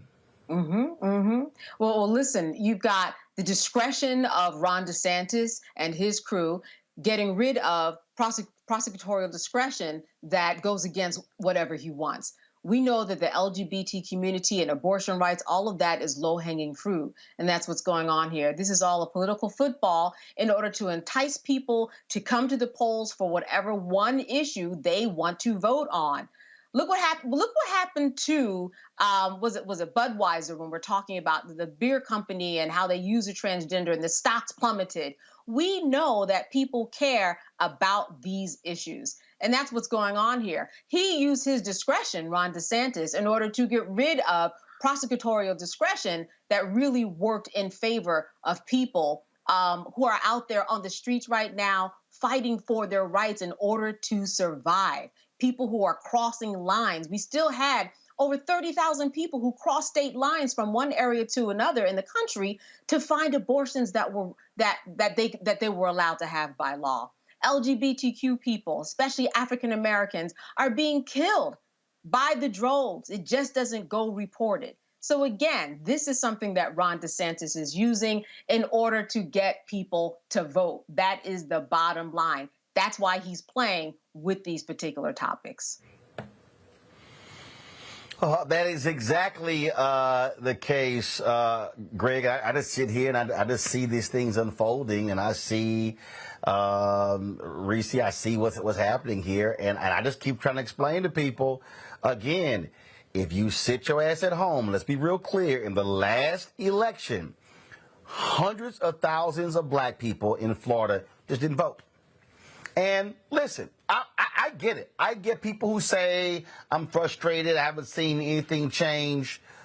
But this is the same governor who said, the hell with these black congressional districts, I'm creating my own. He ignored the legislature. And so this is an absolutely autocrat. And again, there's a lot of people. We saw the numbers drop, black voter turnout drop all across the country. South Carolina, we saw 75% of young people under the age of 30 in Texas not vote in the 2022 midterm elections. We've seen it over and over and over again. And I just keep saying to folk, hey, you're going to get the kind of politics that you're getting when we check out of the process. Yeah, I mean, it's the onus is not on black voters to save democracy, to save the country time and time again when you have white voters who consistently side with white nationalism and they consider that to be their self-interest as opposed to healthcare, as opposed to combating climate change, as opposed to economic equality and things of that nature. However, the onus is on us to fight for our survival. And one of those tools in our survival toolkit is actually our vote. And we need to exercise our capacity. The fact that we can't even appeal to people who are already registered to vote to just get their ass out and vote continues to be political malpractice. It continues to be citizenship malpractice because the reality is Ron DeSantis has been a brazen fascist authoritarian. I wrote 2 books on the midterm. Ron DeSantis played a prominent role in both books, and I went through point by point by how wrong he was for the state of Florida in terms of, again, denying Medicare, in terms of his anti-business policies, in terms of his anti-free speech policies, and so on and so forth. And people just flat out didn't give a shit that they were dealing with an autocrat because they wanted to party on South Beach while we had COVID-19. And so what the citizens of Florida are experiencing is the result of their indifference to fascism and autocracy from not just Ron DeSantis, but his enablers and his co-conspirators and the Republican legislature and the Republican Supreme Court of that now he has control over. And so I'm pretty confident in saying that Ron DeSantis is not viable in terms of a general election if he were to become the nominee, because his policies are so extreme that people will not sign up for that nationally. But unfortunately, the people of Florida are still stuck with him and his increasingly ridiculous and anti-citizen policies. Well, again, we're seeing this all across the country. We're seeing what happens, how they're abusing their power. And if you want to sit here and just say, hey, you're fine with it, okay, guess what? We're going to do more stories like this, and they're going to be wondering why we are having rights taken away and why we are being abused. This was a prosecutor who was elected by the people. And guess what? Republican governors across the country are trying to do the same thing in their states where they want to be able to remove prosecutors who they disagree with. That, folks, is wrong. You're watching Roland Martin Unfiltered on the Black Star Network. Be sure to hit that like button. If you're watching on YouTube, we should easily be at 2,000 likes, folks. See y'all commenting. Hit that like button. Also, download the Black Star Network app. Apple phone, Android phone, Apple TV, Android TV, Roku, Amazon Fire TV, Xbox One, Samsung Smart TV. Also, support our Breed of Funk fan club. Your dollars make it possible for us to do what we do. Our goal is to get 20,000 fans contributing on average $50 a year. That's $4.19 a month, 13 cents a day for all the work that we do, folks. If we get 20,000, we raise $1 million. That is huge, huge for us to be able to fund our operations. I can't tell you enough how much all of this stuff costs. It's $195,000 a month to completely fund the Black Star Network. This show, plus 5 other shows, our host, our staff, the equipment, the office, all of those different things. And so your support matters. And so please, please give. We are way behind this year.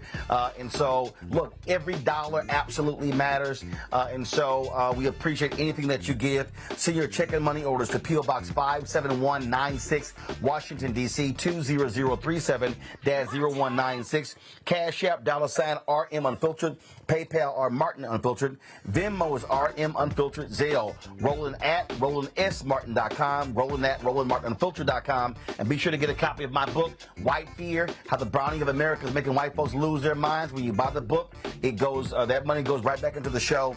And so you can get it, buy your copy. Bookstores nationwide, Target, Books A Million. You can also download it on Audible. We'll be right back. My early days on the road, I've learned, well, first of all, as a musician, I studied not only piano, but I was also drummer and percussion. I was all city percussion as well. So I was one of the best in the city on percussion. There you go. Also studied trumpet, cello, violin, and bass, and any other instrument I could get my hand on. And with that study, I learned again what was for me. I learned what it meant to do, what the instruments in the orchestra meant to each other in the relationships. Right. So that prepared me to be a leader. That prepared me to lead orchestras and to conduct orchestras. That prepared me to know to be a leader of men, they have to respect you and know that you know the music. You have to be the teacher of the music. You have to know the music better than anybody. There you go. Right, so you can't walk in unprepared.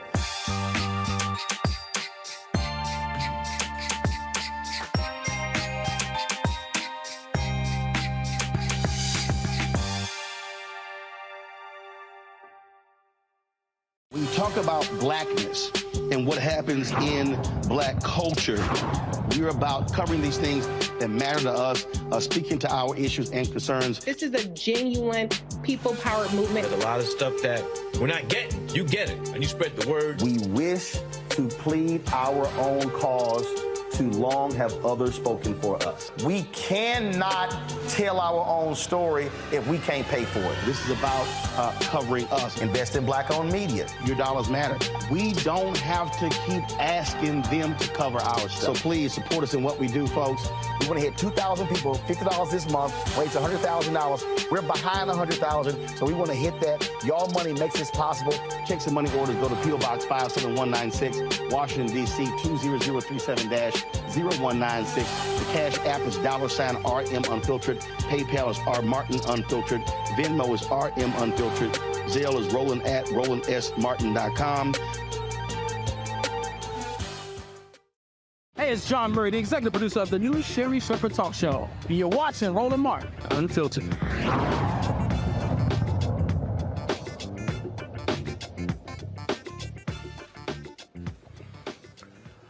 All right, latest edition of Cops Gone Wild. A Warren, Michigan police officer caught on camera assaulting a carjacking suspect during the booking process at City Hall. Officer Matthew Rodriguez, a 14-year veteran of the Warren Police Department, punched the 19-year-old suspect in the head, just unprovoked, slammed his head into the ground, and continued to strike him. Video footage from the booking room released by the Warren Police Department showed the moments leading up to the assault and when Rodriguez threw the suspect into a cell. The officer did not have his body camera on at the time of the incident. Rodriguez is facing assault and battery charges and is on unpaid administrative leave. The suspect was taken to the hospital for follow-up care after the incident. Rodriguez was arraigned in the 37th District Court and given a $5,000 bond. This right here is what we talk about, Candace, from a legal standpoint, where you have these cops who believe they can do whatever they want to do as long as they have that badge and gun. I mean, he just hauls off and just knocks the dude out and body slams him. And there was no protest. You know, what gets me about this is that even though he didn't have on his personal body cam, he knew that there was a camera going, but that never seems to stop them. What do they think is going to happen? They have evidence of what happened. There was no provocation from the gentleman. Everything was going as planned in terms of the booking or whatever they were doing. Why would they do this? And see, that is the problem. Though it's in the why.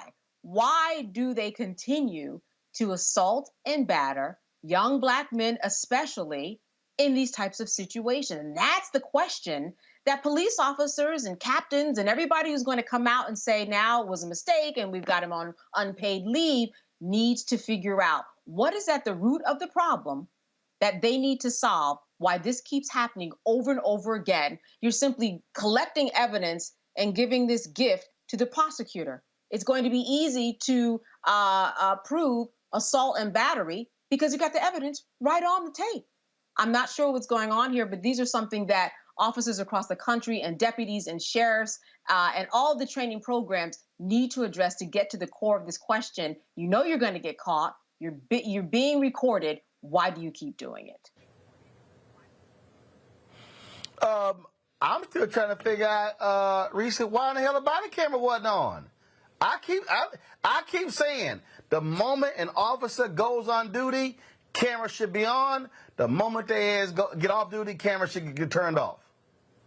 Well, absolutely. But he did this knowing that there were still surveillance cameras in the area because he just didn't give a damn. And he felt like who was going to check him? Like, now, look, I don't know if this suspect was actually, in fact, guilty of the crime of carjacking. I could maybe understand knock somebody around who was in the process of carjacking a car. But in the booking room, that time is definitely past at that point. And so this is just more evidence of police brutality, taking it too far and violating people's civil rights. You know, at that point, there's supposed to be an orderly process. This person is not a danger at that point. And so this is excessive. But I'm glad in this case, we do see consequences coming for this police officer. First of all, administrative leave, Greg, that should mean, your ass got to go. You fired. Right. And your name should be added to a national database and registry. There should be tracking of, that was in the George Floyd Justice and Policing Act. Tim! Mission accomplished. Scott made sure that didn't happen. And we should never, ever let that traitor to our common humanity forget it. But like Richie said, I mean, he didn't care whether his body cam was on or off, because at this point, videos, while we certainly prefer them to not having videos, is a form of trauma porn. They get to watch, and I'm sure the video will be widely distributed, and other hunters will enjoy watching it. As Ice Cube said, F the police, coming straight from the underground. Young brother got it bad because I'm brown, and not the other color. So police think they have the authority to kill a minority. And so at the end of the day, what they basically saying, as Reese said, is I can do whatever the hell I want to do. And so if he loses his job, hell, there might be more of a penalty for him for breaking that damn computer than beating up that brother. He'll just go to another municipality where he'll be greeted with open arms as a hero and continue to work. Now, if you take them cuffs on, to continue to quote Ice Cube, we can go toe-to-toe in the middle of a cell. And that's really what we're looking at here. This man and all of his comrades who act similarly, holding their little manhood in their hands, love to beat up on people with handcuffs on, love to toss people around, and as you showed the other day, love to grab on whoever they can grab, including other cops, as that white boy put his hands on the white girl when they were putting their brother in the back of the car. This is all about a warped culture where race is at the center and at the center of racist gender. These are white men and women, but white men whose image of manhood consists of seeing themselves at the top of a food chain when they got people in handcuffs. But see, you going to keep on till you snatch up on the right one. What do you always say, Roland? You going to hit up on the right one day. Yep. Now I'm done. Keep trying to let them know. All right, y'all. We had this family on our show out of Slidell, Louisiana. Now they are suing Calvary Baptist Church. This was after their 12-year-old son, where the principal allegedly questioned the student's decision to braid his hair, asking him if he was being a gangster. His parents, the parents of Dolan Thorne, Ashley and Damon, said the principal, Dr. Angela Messman, her comments were racially insensitive and failed to promote inclusion. Lawsuit filed in Covington names the school, the principal, and Calvary Baptist Church defendants. The suit alleges the principal's actions caused a student emotional distress and violated a state law passed last year prohibiting discrimination based on a person's natural, protective, or cultural hairstyle. The family seeks unspecified damages and advocates for inclusion and racial sensitivity training at the school. This right here, Greg, is why the Crown Act is passed.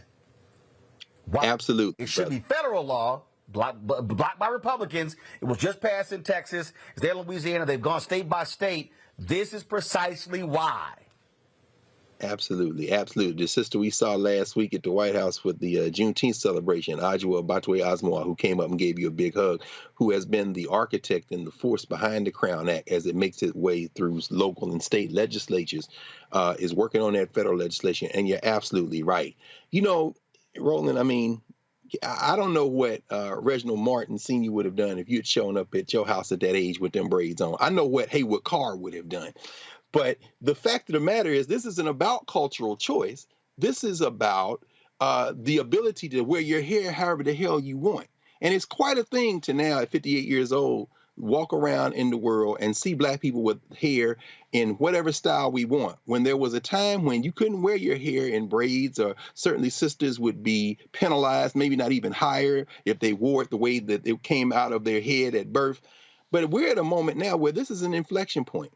And, you know, folk need to back up off the fact. I don't care how the boy's hair is done. You're not going to read anything into it. And if you keep messing around, you might lose your job messing with us. So, yeah, advance the Crown Act. It continues to march full speed ahead. A lot of folks, again, just don't understand this reality, Candace, of what black people have to face when we are being singled out because of our hair. They love quote MLK content of character, but it's amazing how they love marginalizing us because of our hair. Mm-hmm. Mm-hmm. Yes, and you're speaking to Exhibit 1, someone who's been told over the years, for the past 34 years, that my hair is inappropriate for the workplace. Or, oh, wow, you look like Raggedy Ann. Oh, when I had it big and curly. I mean, it really depends. And I've seen the whole trajectory change. As you said, people like Bonnie Watson Coleman, and the other young woman that Dr. Carr mentioned, they are trying to push Crown Act on a federal level. It hasn't happened yet. And you know why? It's because people do discriminate against hair. And this is a shame, because this is a lawsuit that's going to be easily won, because the Crown Act does exist in this state. This was a violation that was based on race, because that's how his hair grows out of his head, and he can style it any way he wants to. The same way that a Native American should and can wear their hair long. The same way that a Hasidic Jew is allowed to wear their hair curly on the sides and also cover their hair. These are things that we don't look at. But when it comes to African Americans, especially African American women, you better believe that there is a double standard, even now with the Crown Act passed in states. I know women who straighten their hair for the interview, and then once they cross that hiring mark, then they go curly, or then they get braids, or then they do what they have to do. Because you might have that act on paper, but then you have to deal with that real person who is hiring you across the table. And that is the issue. I talk to Black women all the time. I teach a class called Natural Hair and Tangled Politics, and we talk about the history of hair from the slave ship all the way up to 2023. And what's going on right now is that this young person is going to win their case. Why? Because there are laws on the books, and those laws specifically say what they did against him was illegal. And that is where we are right now. It is unfortunate, but it is something that exists. You've got the violation of his civil rights, you've got racism involved, and you've got intentional infliction of emotional distress. Because how is this person going to exist in their classroom, not even being able to be themselves? These are people who are discriminating against men and women because of the hair that grows out of our head. It's just like freckles. It's just like any other physical trait that people might have. And it is unfortunate that we have to force people to put laws on the books, laws that aren't even federal yet, because it's being blocked by Republicans. This seems to be where the situation and the conversation this whole night has ended. The Republicans are stopping the progress. And that's what I have to say about that. Reese? Well, what I think is interesting is often when we have the discussion about the Crown Act, when we have the discussion about hair discrimination, people automatically think that this is a Black women's issue. But we now have multiple high-profile cases of Black men experiencing this discrimination too. I'm sure people remember the wrestler who was forced to humiliatingly cut out his locks in order to continue with the wrestling match, which was a violation of his. And now we see this situation in Louisiana. There have been other situations in Texas before the Crown Act. And so what I would like to see is I would like to see solidarity within the Black community of recognizing that this hair discrimination is not a Black woman issue. It's not a Black man issue. It's a Black issue. It's a social justice issue. It's an economic issue, economic justice issue. And I'm so happy to see Black people getting more litigious, because guess what? If people do us wrong, if you ain't gonna throw hands, at least you can sue their ass. Indeed. All right, y'all, hold tight 1 second. When we come back, Lord, y'all, wait till I play this video. This white woman is beside herself that we got Juneteenth. But how do you know she's dumb? She clearly slept through and flunked every history class ever. That's next on Roland Martin Unfiltered on the Black Star Network.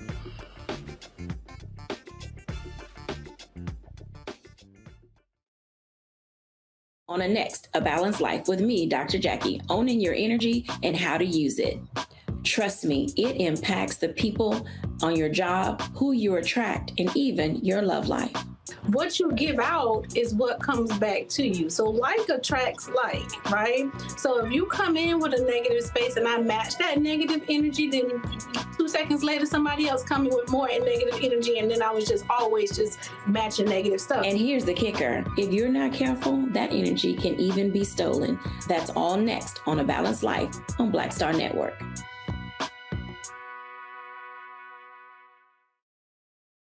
Question for you. Are you stuck? Do you feel like you're hitting a wall and it's keeping you from achieving prosperity? Well, you're not alone. On the next Get Wealthy with me, Deborah Owens, America's Wealth Coach, you're going to learn what you need to do to become unstuck and unstoppable. The fabulous author Janine K. Brown will be with us, sharing with you exactly what you need to do to finally achieve the level of financial success you desire through your career. Because when I talk about being bold in the workplaces, I'm talking about that inner boldness that you have to take a risk, to go after what you want, to speak up when others are not. That's right here on Get Wealthy, only on Black Star Network.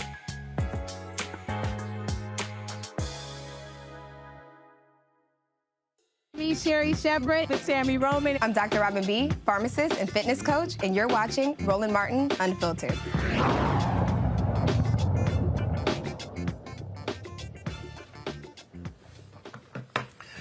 All right, now, Juneteenth was on Monday. The second time we've commemorated it as a federal holiday. So we came across this video here, and Lord, I just had to play it for y'all just to show the sheer stupidity of this fool. Juneteenth is, excuse me, what's happening to the white people? They have a Black Miss America. They have a Black college. They have a Black month. What do we have? And now they have Juneteenth. Yes, I understand there was slavery, don't get me wrong. But there was also a Holocaust, and that was more recent than slavery. But you don't hear the Jews saying, gimme, gimme, gimme, gimme, gimme. What's the point of Juneteenth? What is it? I don't know.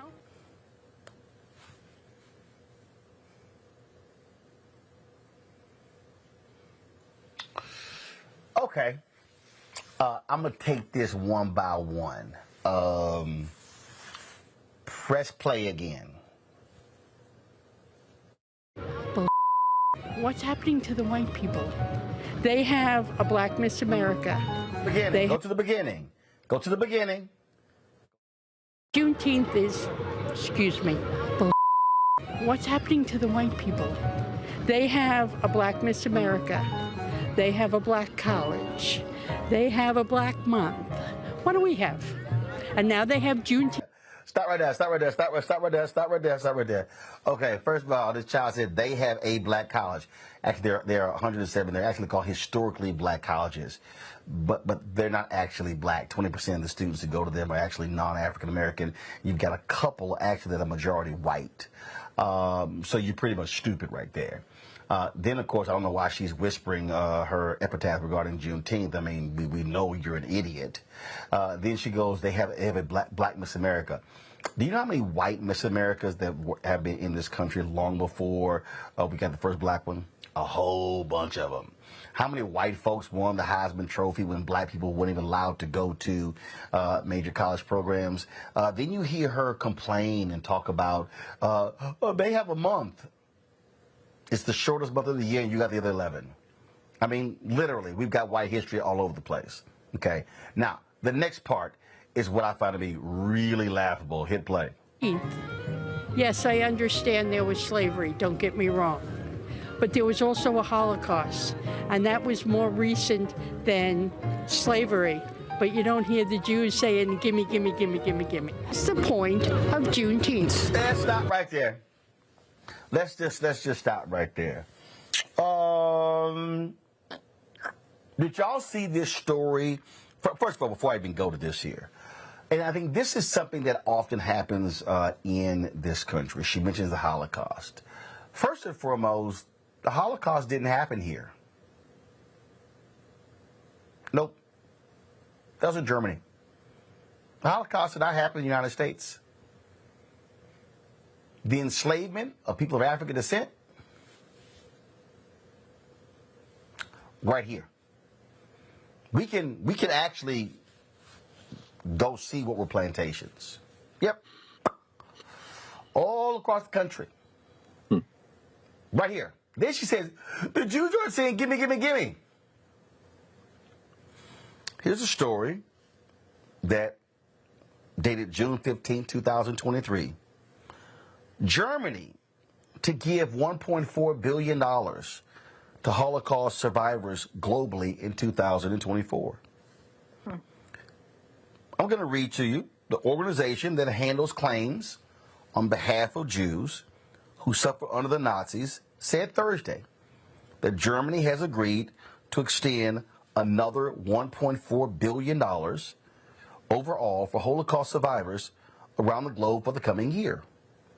The compensation was negotiated with Germany's finance ministry and includes $888.9 million to provide home care and supportive services for frail and vulnerable Holocaust survivors.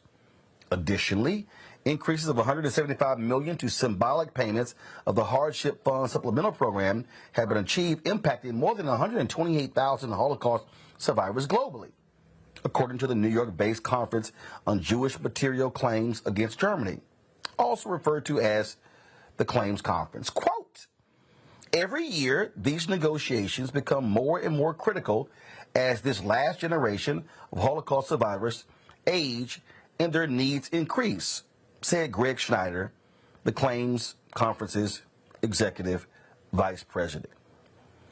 It really does crack me up, Reese, how these folk are just beside themselves because they are having now to confront the reality of slavery with Juneteenth. And see, this is where, and there was a lot of people recently who kept yelling, did anybody ask for Juneteenth? See, the reason why I like Juneteenth being a federal holiday is because you can't get around it. See, it's real easy. It's real easy to go, oh, Dr. King, he loved everybody. He wanted us to get along and they could not cherry pick. It's a little hard to cherry pick slavery. It's a little hard to just push the slavery part out of Juneteenth. Now, they're going to try, but it's going to be a little hard. They are upset recently because they have to now confront the truth about slavery in America. It's killing them. But they still not even really confronted it. They just mad because they think that black people got an extra day to go have barbecues and turn up and have a cookout or whatever. But the reality is that they don't, she asked, where are the white people? The white people were the ones keeping black people enslaved for an additional 2 years after the Emancipation Proclamation. So, bitch, pick up a book and read to find out what the hell this Juneteenth is even about. She doesn't even know what it's about, but she knows that it's black. And because it's black, she has a problem with it because she sees black people in some ways rejoicing or in some ways, having a sober reflection of what it meant to have slavery in this country for centuries. She has a problem with it. I don't even know why is Miss America in it? Why is Black History Month in it? I don't know how any of those things have any relevance except for the fact that there are white people out there that want black people to have absolutely nothing. No recognition, no accomplishments, no citizenship. Just sit up here and be the mules of white America, and that ain't happening, Captain. And that right there, Candace, is it. Which is why I wrote my book, White Fear. They don't want black folk to have nothing. I'll tell you what. I'm so glad that she said what she said. You know why? Because it allows us to see how people are thinking on such an ignorant level. Because in my circles and in your circles on any given day, we don't actually talk one-on-one with people like her.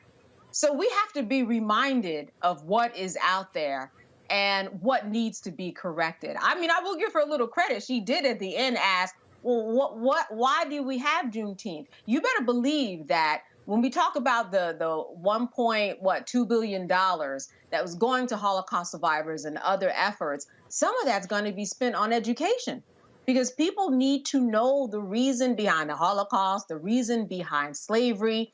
She doesn't understand, how we transform the world in terms of economics, in terms of the tobacco industry and the cotton industry, and forcing America to live up to the Constitution the way that it was written. So I will say this, that seeing her was actually just a good reminder, I think, for everybody to understand where we are. And this is why critical race theory, this is why history, this is why redactions, this is why all the books that people want out of the library is so important to pay attention to. Because if we don't get it right in the education system, they grow up and they become her. I am loving, Greg, how Juneteenth is driving these people crazy. I agree with you. I mean, I'm telling people it's like Juneteenth is like the 4th of July meets Kwanzaa. All this red, black, and green, all this self-determination. You know what I'm saying? I was talking about this with some students today, some of my high school kids in Philly, fitting school students. We were looking at the debate over Martin Luther King's birthday. And of course, your homie, the great Mickey Leland, Congressman Leland out of Texas, when they were debating Dr. King's birthday in Congress, and they were saying, we shouldn't have a day off. Let's put it on Sunday. If we put it on Sunday, it can just be a kind of commemoration. And Mickey Leland was like, yeah, somebody told me we should just make it on Sunday, Super Bowl Sunday. And then we can have the celebration right there at the Super Bowl, the halftime show. Then they shut up. When they passed Juneteenth, it was an hour debate in House of Representatives and unanimous consent in the Senate. I think they did it before they thought about it. And like you said, Roland, they done grabbed it now, and this can't be digested. You know what I'm saying? This is our holiday. 4th of July was the 13 colonies versus Great Britain. Juneteenth is us versus you. You can't be us. So now it's in it. But you know what? I think when the next edition of White Fear, the next print edition, not the ebook, but the print edition of White Fear comes out, I don't know, Roland. Maybe would you consider perhaps putting a blurb by her on the back? Maybe take those 6 words out. What do the white people have? And put that on the back, because just like Reese and just like Candace said, they want this whole thing to be about white people. They don't want us to have nothing. But guess what? Juneteenth, as you know as a Texan, when we celebrate, we commemorate the end of enslavement. We commemorate the fact that 20 of the 26,000 soldiers who came into Galveston with them boys were black, and that we freed ourselves, and we celebrate black self-determination. So listen, y'all, get this money for the Black Star Network. Let's stop playing with these people. Don't ask them. Come on, we can fund ourselves. That is in the spirit of Juneteenth. Jack Yates bought that property, created Emancipation Park, and celebrated black self-determination. That's the lesson from Juneteenth for us. Forget what they think. Yeah, I think you're absolutely right. I think they're not going, man, what the hell did we do? What did we? They thought it was like renaming the post office. They Right. Man, what in the hell did we do? They're like, Can I just say tell one more them what thing? they did. Can I say one more thing, Roland? Yeah. I love that. You know, we usually have all the black shit in January, February. We get MLK Day, and they, just completely whitewash his history. And then we get the shortest month of the year, and then they're done with the blacks again until January rolls around. So I love that there is now this pause in the middle of the year that there's a reckoning again with us, and the blood has already been shed. It's not about being out in the streets to protest another black person being killed by the police. You have to have a reckoning with the history of black people in America more than once a year, right smack dab in the middle before you get to 4th of July, and I love that for us. Yeah, that's right. So I think we got to figure out how to make August 28th Lynching Remembrance Day. So because we got June, so we got January, we got February, then we can do. Then boom, we got June. There's also Black Music Month in June, and so if we do August 28th, we can tie that to Emmett Till. And then what the hell, while we at it, let's just go ahead and make it an annual deal where we focus on December 6th, of which when the 13th Amendment was ratified, abolishing slavery. And so, yeah, I'm down with coming up with something every month that we can like sneak in. So let's figure that one out. Yeah. Candace, Reese, Greg, I appreciate it. Let's absolutely drive them crazy. And again, for us, listen, I love these advertisers who hit me. Roland, do you have a schedule of events that you guys are going to be doing? They go, do you have, like, for King Day and Black History Month? And I go, we do black stuff every day. Right. So we don't actually... Like literally, they sit here and they go, hey, so, what are your plans for, they ask me, like, what are your King Day plans, your Black History Month plans, your Black Music Month plans? And I go, we do black every day. So we don't only discuss black music in June. We might do it in September, December. We'll mix it up. So it's always interesting in terms of how they operate. So I'm always trying to explain to them, we're black 365. 7 days a week. Period. There we go. We don't take a day off being black. That's every single day. That's what we do. Candace, Reese, Greg, I appreciate it. Thanks a lot for joining me on today's show. Folks, that is it for us. Please support us in what we do. I can't tell you enough. I mean, I know y'all think I may sound crazy. And look, a bunch of y'all are watching. I appreciate all of you, the thousands who are watching online. But I really do mean it. We are out here fighting hard to get these advertising dollars. Media exists because of advertising dollars. All this stuff we do is not cheap. It's not. I'm broadcasting from Wisconsin right now. This unit that is sitting in front of me, this LU 800 unit, this unit here is $20,000. We have 2 of them. And so this allows us to be able to broadcast from anywhere. There's a monthly cost with this. The year cost, y'all, that's to buy the unit.